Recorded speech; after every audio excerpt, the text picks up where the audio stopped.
Assalamualaikum warahmatullahi wabarakatuh dan selamat sejahtera kepada semua rekan-rekan guru. Oke, tajuk pada hari ini adalah tajuk iladap pandai teacher, di mana cikgu boleh melakukan ladap tanpa meninggalkan sekolah pun. Oke, tanpa membuang masa kita teruskan dengan tajuk pada hari ini.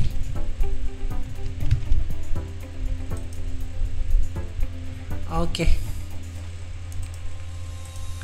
Fungsi keempat di dalam pandai teacher adalah pembangunan profesional ataupun dikenali sebagai iladap. Okey. Di dalam platform ni, kandungan iladap ni ada dua bentuk. Satu dalam bentuk artikel, satu lain dalam bentuk video. Dan kebanyakannya disediakan oleh guru-guru yang guru-guru berpengalaman, profesor, dan kebanyakannya pakar-pakar rujuk, dan orang-orang daripada Kementerian Pendidikan sendiri juga anda terlibat sekali dalam penyediaan artikel dan bahan-bahan iladap ni lah. Dan bagaimana iladap dalam pandai teacher ni berfungsi? Mostly apa yang kita tahu, selalunya iladap ni dalam bentuk bahan bacaan, dan seterusnya kita kena buat refleksi lah. Selepas seperti yang selalu kita kena baca buku kan. Okey, untuk iladap ni lebih kurang sama juga. Refleksi direkodkan sebagai bukti bahawa latihan yang kita buat tu betul-betul kita buat dan kita menghayati latihan tu, dan bukan sekadar baca dan tinggalkan macam tu saja. Okey, kemudian apa yang menjadikan iladap pandai teacher ni lebih berimpak? Sijil digital yang akan dibagi setiap kali guru melengkapkan 10 bahan latihan yang diberikan. Dia bukan satu latihan diberikan lepas tu kita bagi sijil. Dia akan lengkapkan 10 artikel, dan 10 artikel tu barulah sijil digital akan dikeluarkan menyamai 1 hari latihan ladap kita. Okey, tanpa membuang masa lagi, kenapakah aliran modul iladap ni bagaimana? Contoh, kita membaca dan kita menyelami kandungan artikel video-video tu. Kemudian kita akan jawab beberapa soalan pengukuhan lah, dan seterusnya kita juga akan merekod refleksi dan menjana idea baru bersandarkan apa yang telah kita baca sebentar tadilah daripada kandungan bahan iladap tadi. Dan seterusnya yang paling mengembirakan, kita boleh redeem. Kita redeem rekod kemajuan dan tebus ganjaran berbentuk sijil tadi. Juga ada fungsi perbincangan untuk mengembangkan idea, dan kita boleh berbincang di bawah tu. Contoh, ada topik tu kita boleh discuss dengan kawan-kawan yang akan masuk. Sebab apabila kita masuk dalam satu artikel iladap tu, dia akan perbincangan tu akan chain, dia ada rantaian perbincangan, dia akan panjang. So dia akan membantu lebih ramai rakan-rakan guru mencurahkan idea ataupun menambah baik idea yang sedia ada. Okey, ini contoh sijil yang diberikan, tapi saya rasa sekarang lebih cantik lagi sebab ada beberapa penambahbaikan yang dilakukan. Okey, siapa yang menandatangani sijil itu? Pengarah Pandai Education 1, dan juga Profesor Dr. Nuraini binti Idris, iaitu pengurusi National STEM Association. Dan ini yang kita akan dapat setelah melengkapkan. Dia akan artikel-artikel yang kita dah buat tadi tu disenaraikan, dan kemudiannya disahkan oleh guru besar di sekolah kita. Dan sememangnya kena dicop lah, memang ada cop daripada guru besar, menandakan kita kena hantar lah, kita kena menghadap dengan pentadbir, kemudian kita kena cop bahawa kita betul-betul melakukan, dan kita akan masukkan latihan tu ke dalam SPL KPM kita untuk menambah kredit bersamaan 6 jam. 10 artikel ni bersamaan dengan 6 jam, jadi bermaksud sehari lah. So tidak ada kerugian, dan semuanya untuk makluman cikgu dia percuma saja, dia tidak ada bayaran 1 sen pun. Oke, seterusnya kita tanpa membuang masa, kita terus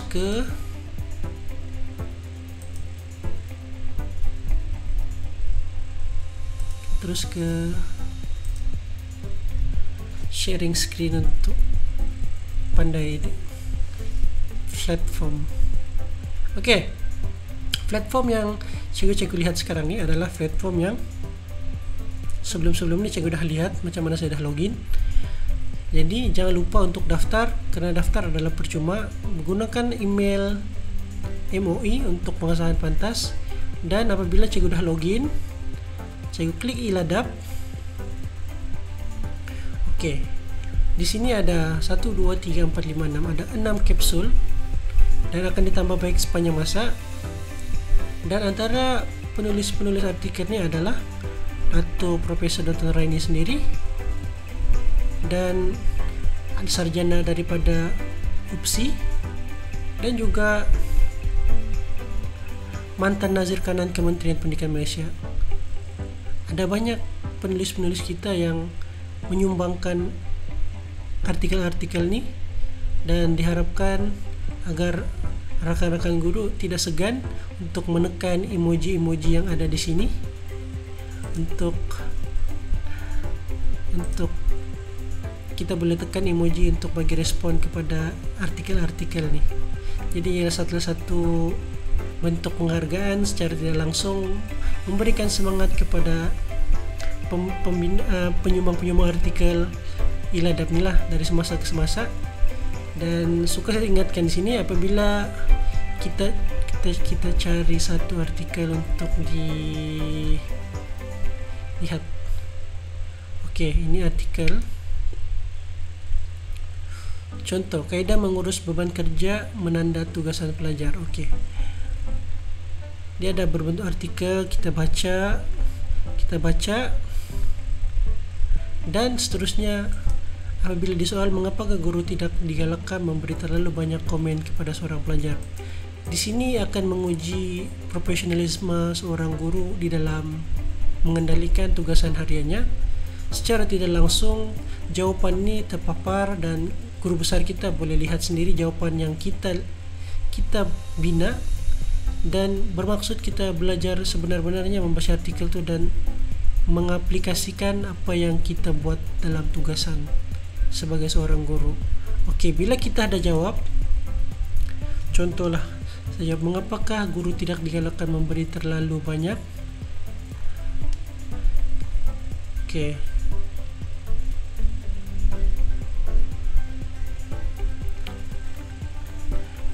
supaya kita tidak menghabiskan terlalu banyak masa. Oke, supaya jawapan saya ini untuk mendemonstrasi supaya kita tidak membuang masa untuk menanda kerja. Kita punya kerja tadi itu menanda tugasan pelajar. Contoh. Ini contoh cikgu. Saya just save as draft. Oke, bila kita dah save as draft, kita belum submit lagi. Dan apabila kita dah save, saya nak cikgu lihat di sini your collection, kita boleh lihat save. Oke, maksud incomplete ni saya belum tandakan, saya belum lengkapkan, dan kerana jawapan saya itu saya rasa belum saya berpuas hati. Tapi saya akan tunjukkan juga apabila cikgu dah melengkapkan 10 lesson, cikgu akan dapat sijil seperti baru-baru macam ni. Dia akan bagi marking lah, good job, you have earned 1 certificate so far, keep going. Oke, kemudiannya kita boleh view sijil dan kita boleh download. Bila kita download paparan sijil tadi tu, kita boleh lihat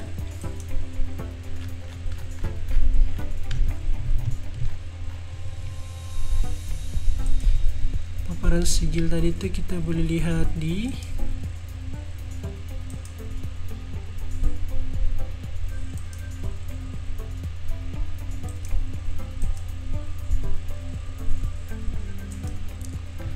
kita boleh lihat paparan sijil itu. Inilah bentuk sijil yang akan keluar. Oke. Dan dalam sijil tuh dia akan sertakan topik yang kita dah jawab dan disahkan oleh ketua jabatan dan COP. Kemudian soalan-soalan yang kita dah jawab dengan jawapan sekali.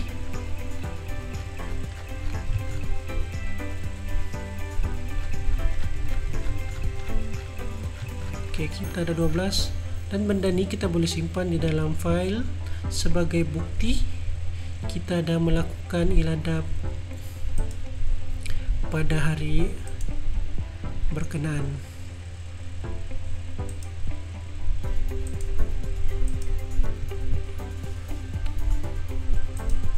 Oke, seterusnya kita teruskan untuk nih. Oke, satu lagi cikgu kena pastikan bahawa cikgu kena lengkapkan 10 artikel untuk dapatkan satu sijil. Dan saya harap agar platform ini digunakan sebaik mungkin, dan daripada saya mengucapkan terima kasih kerana masih lagi bersama sehingga hujung minit-minit yang terakhir presentation ini. Saya berharap agar rakan guru sentiasa menggunakan teknologi yang ada untuk memudahkan kerja cikgu, dan berlakunya pembaziran di situ apabila kita tidak menggunakan teknologi yang sedia ada untuk memudahkan kerja kita sebagai guru. Dan yang paling penting, jimat costing tidak keluar 1 sen pun, buku tak perlu beli pun.